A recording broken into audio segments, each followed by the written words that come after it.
MUS 311 Final Exam Study Guide. First, we'll talk about neoclassicism in music. Neoclassicism began in France after World War I with Stravinsky's 1918 ballet. It was a pulcinella based on 17th century music. The definition of neoclassicism is the trend in modern music where composers drew from older forms, styles, and genres for inspiration. Neoclassicism may draw from any pre-20th century era, and neoclassicism major composer was Stravinsky. Stravinsky's works include Octet, Symphony of Psalms, and the Rake's Progress. Symphony of Psalms was commissioned by the Boston Symphony for their 50th anniversary and draws on Gregorian chant and Baroque ostinato. Neotonal. Neotonal is the blend of tonal and octatonic music, and this was used largely in the Symphony of Psalms.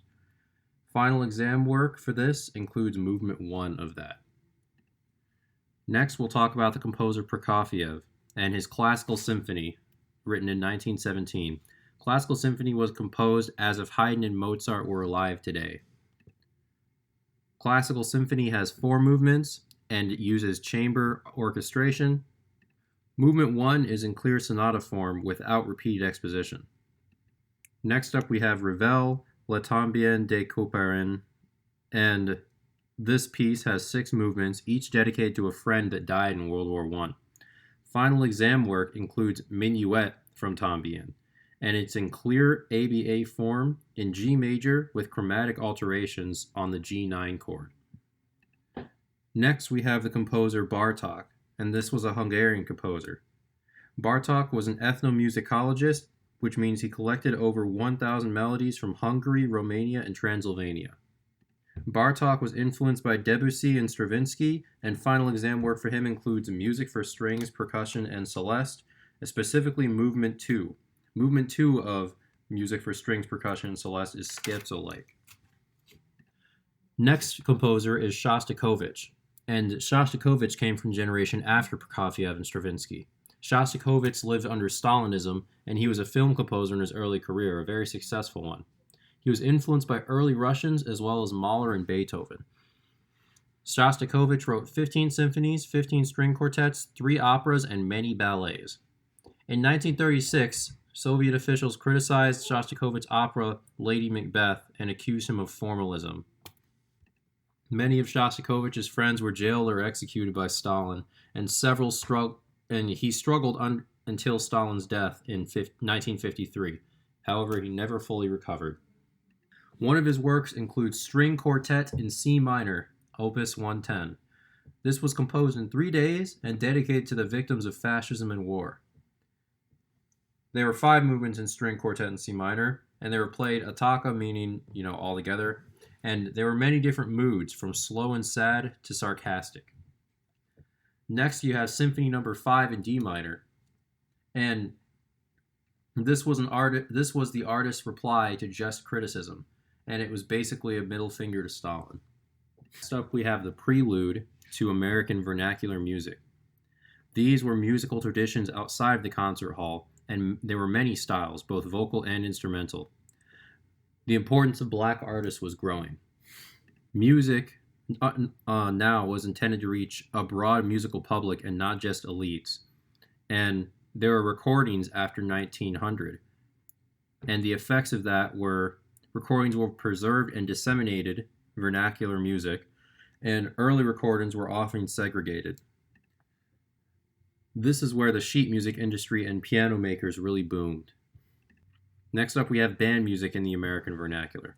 Band music had military origins, and it began in the Revolutionary era and remained strong onward.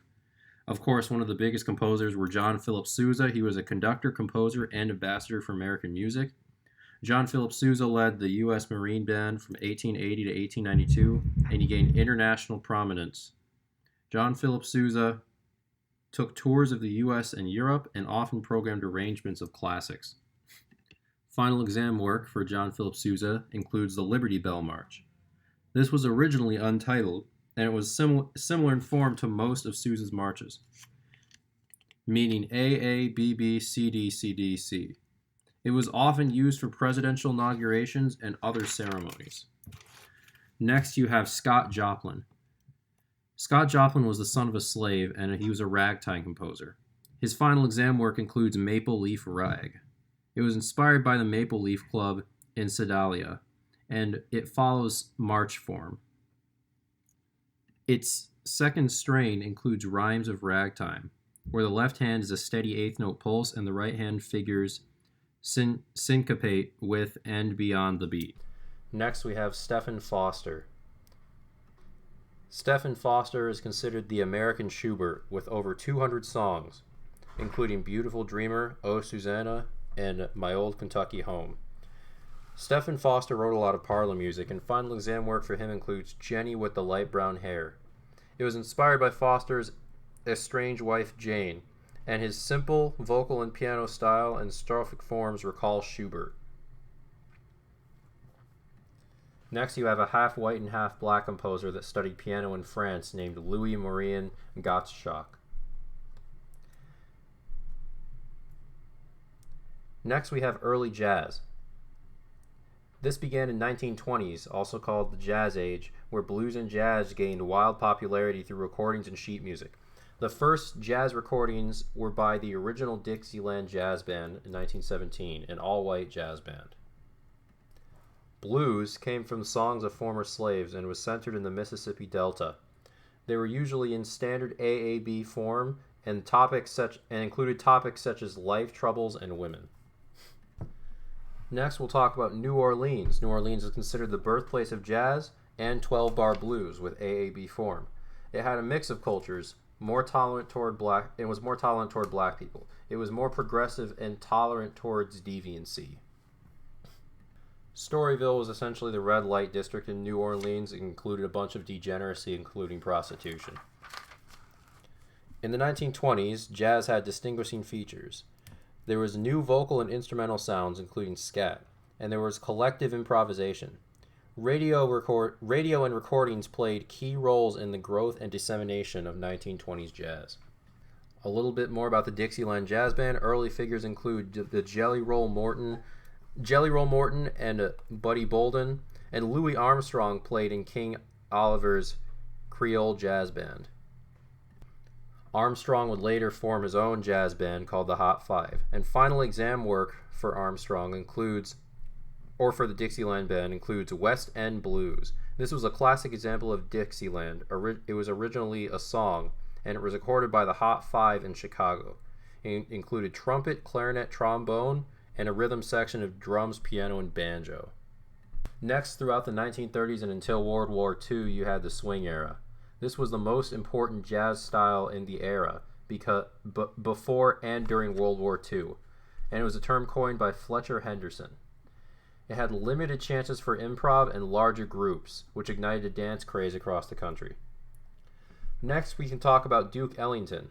Duke Ellington is from D.C., and his dad worked in the White House as a butler. Duke was a nickname for elegant mannerisms and his fashion sense. He had over 2,000 compositions, and he claimed his music was beyond category. Work by Duke Ellington includes Cottontail, which is final exam work, and it includes a chord progression borrowed from I Got Rhythm by Gershwin. It's 32-bar AABA form. Next, we have Leonard Bernstein. He was a writer, conductor, philosopher, and teacher. Leonard Bernstein worked at Harvard and the Curtis Institute of Music. And in 1944, he joined the Philharmonic debut as a last-minute replacement. And in 1944 as well, he wrote Our Town, which is a Broadway musical. He had young people's concerts, which introduced a new generation of music, and he championed overlooked composers. Some of his works include West Side Story, and this was final exam work, specifically the part in West Side Story labeled Cool. It had a more angular style with focus on unstable tritones, which kind of represents the tension growing between the gangs in the scene. It had big band style instrumentation with a flute, a trumpet, 2 saxophones, a clarinet, a trombone, a xylophone, a guitar, a piano, and strings. Next up, we have Stephen Sondheim. Stephen Sondheim is the most important musical theater composer since 1950, and he was influenced by classical music and studied with modern composer Milton Babbitt. He scored 16 shows. One of his shows includes Company, which has a loose plot drawn from modern love. It's a collaboration with director Hal Prince, and an example includes Ladies Who Lunch, which pokes at the fun, idle rich. Next on the composers list, we have George Gershwin. Gershwin's name was changed by his dad because he thought it would let him find better work. One of his prominent works include American in Paris, which was inspired by his trip to Paris. It captures the bustle and noise of the city and the longing to be back in America.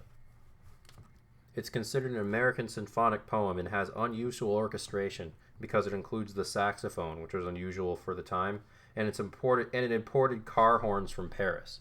It also used the celeste. It had two themes, the walking theme and the homesickness theme. Next, developments in jazz after 1945. Firstly, we have bebop, and it emerged in the early 1940s from late-night jam sessions. This was when the big band popularity was declining and smaller combos made a comeback. This reworked standards from the swing era. Its style contained extreme virtuosity and focus on soloists over groups of players. It had harmonic ingenuity with complex rhythms and fast chord changes. It was more dissonant than swing and included a rhythm section plus one or more melody instruments. The clarinet that was so prominent in the big band was dropped. After World War II is called the start of modern jazz, and here jazz was meant for attentive listening and not dancing.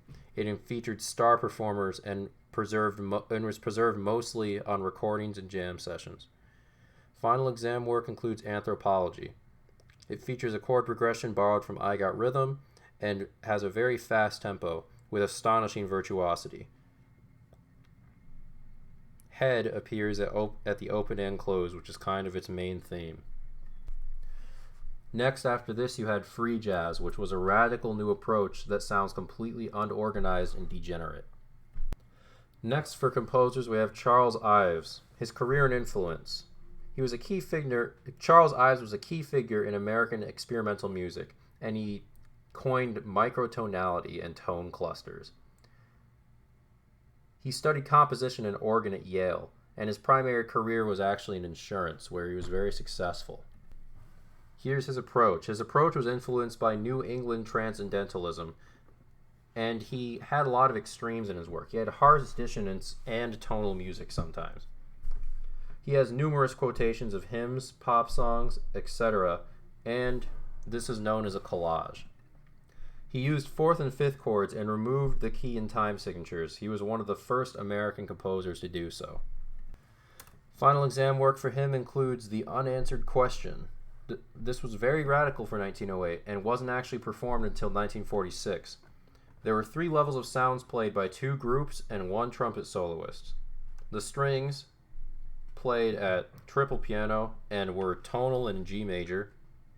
The winds were dissonant and atonal and gained more intensity throughout, and the solo trumpet was an atonal, unchanging melody, which was essentially referred to as the perennial question of existence. Next, you have Aaron Copland. He was a central figure in modern American music, and Aaron Copland combined modernism and national American idioms. His concerts supported new composers. In his early years, he was a Jewish immigrant from a family in Brooklyn and studied piano theory and composition in the U.S. and Paris. He studied it from Nadia Boulanger. His later works include 12-tone music and more dissonance. Aaron Copland had a populist period from 1930 to 1950, where he tried to appeal to larger audiences and defend himself against communism, accusations of such. He took a more traditional approach here and quoted American tunes, one of them including Appalachian Spring. And final exam work, as I'm sure we're all familiar with, includes Simple Gifts.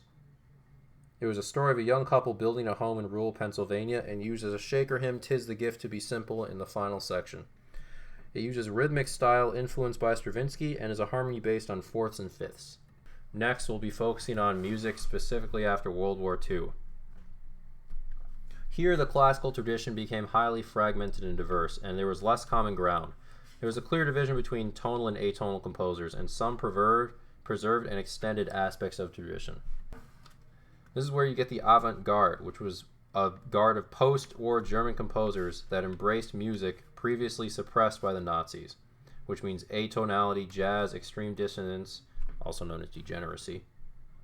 And composers extended 12-tone melodies beyond pitch. Next, we have John Cage. He was a composer, a philosopher, and an essayist. His early studies were in California with Cowell, and all sounds were considered musical to him. He challenged basic musical assumptions. Final exam work includes Sonata 5, which was written in AAB format and influenced by Zen Buddhism and collaborations with avant-garde artists. This features indeterminacy, which was a big thing for him, and it was aleatory, aka chance music, meaning music composed using the random procedure. Chance music is music that can refer to either performances or composition. And one of his first chance pieces was Music of Changes. Next, we'll talk about early electronic music. Early electronic music arose from experiments on French radio just after 1945. This early experiments included radio sounds manipulated through mechanical and electronic means. And composers here worked with pure sound rather than notation. One of the most prominent composers were Pierre Schaeffer. Stockhausen was important for electronic music because he created the first studio dedicated to electronic music in West Germany. One of his songs included Song of the Youth, which is considered the first masterpiece of electronic music. Next, we have Varese, who wrote final exam work Poème électronique, meaning just electronic poem in English. It featured both electronics and manipulated traditional sounds. Moving on to the 1960s, synthesizers became a key element. Robert Moog created the first nationally marketed synthesizer in the mid-1960s, and this was a cheaper, simpler, and more compact synthesizer. Next composer we have is Kaija Saariaho, who combined electronic music with live instruments. Final exam work by them includes Noa Noa, which means fragrant. Noa Noa was inspired by art and writings of Paul Gauguin from his time in Tahiti. The flute responds to a wide variety of sounds, including sampled flute. Next up, we have Samuel Barber and George Crumb. These people were tonal traditionalists, which adhered to neotonality. This included clearly identified themes and forms, based. They wrote symphonies, sonatas, chamber music, and songs. Barber lived in Philadelphia and studied at the Curtis Institute. He had a baritone voice and became a star overnight with Adagio for strings. One of his songs, The Desire for Hermitage, from Hermit Songs, is based on an anonymous poetry from Iris Monks. George Crumb had final exam work titled Ancient Voices of Children. This was influenced by global styles of music, specifically Asia, as well as Bartok and Debussy. Next, we can talk about music after 1960. There were minimalism surfaced as a musical form in the 1960s, and it was first used in reference to visual art. Its pitch content was reduced to a minimum, and there were tonal procedures used. It was influenced by world music, Africa, India, etc. It was a strong reaction against modern musical degeneracy. One of these early songs includes Terry Riley's In C, which is considered the first minimalist masterwork. Next we have Steve Reich. Steve Reich wrote fewer vocal works with more African influence, and he studied at Cornell. He practiced a procedure called phasing, which arose from superimposed loops of spoken text. One loop moved slightly ahead of the other, and it was eventually applied to live performances. One of these performances were called piano phase. Next composer we have is Philip Glass. He was the most prominent minimalist composer, and he had over 25 operas, 12 symphonies, and and many film scores. He studied at Juilliard, and as well as in Paris. One of his most prominent operas includes Einstein on the Beach, which includes a series of knee plays related to Einstein. Final exam work includes Knee Play 5, which only uses 3 harmonies, A, C, and G. Overall, Einstein on the Beach is about 5 hours of music with no intermission. It lacks traditional plot, heroine, or heroes, arias, etc. Arias. Next composer we have is John Adams. He was the most performed living composer. He studied at Harvard and was influenced by jazz and rock and is known for his operas. One of his works include Short Ride in a Fast Machine. He was a post-minimalist, which expanded minimalism to include wider harmonies, clearer forms, and less reliance on world music models. He also practiced postmodernism, which believes in resisting one single style or approach. Next you have Jennifer Higdon, which wrote Blue Cathedral. It was a modern tone poem written in honor of her late brother. Finally, you have Caroline Shaw, which is a current generation composer. She's a violinist, a singer, and a composer, and leads the vocal group Room Full of Teeth. Final exam work includes Partita Allemande. This is scored for a traditional choir, so 2 sopranos, 2 altos, 2 tenors, 2 basses, and it recalls Baroque-era music with verbal and non-verbal parts, and many singing styles. It quotes American folk, Gregorian chant, and Turin throat singing. Finally, we have the essay question. For piece 1, we have Einstein on the Beach by Philip Glass, and this shows the beginnings of postmodernism, with audience members not being provided with a correct way of interpreting the work by either Glass or the piece itself. It lacks traditional plot or story structure, and it doesn't have a hero either. It follows the modern trend of redefining old musical terms, in this case opera. Next you have Blue Cathedral by Jennifer Higdon. It is a modern tone poem in honor of her brother, and it challenges musical norms and embraces postmodernism. Next you have West Side Story by Bernstein.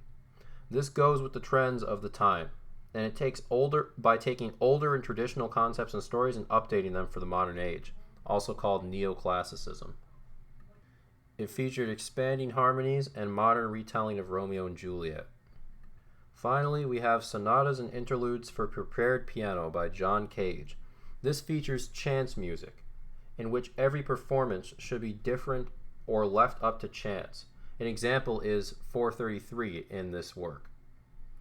It was composed by using random procedure and goes with the trend of composers drawing inspiration from international sources. In this case, it was Buddhism in Asia.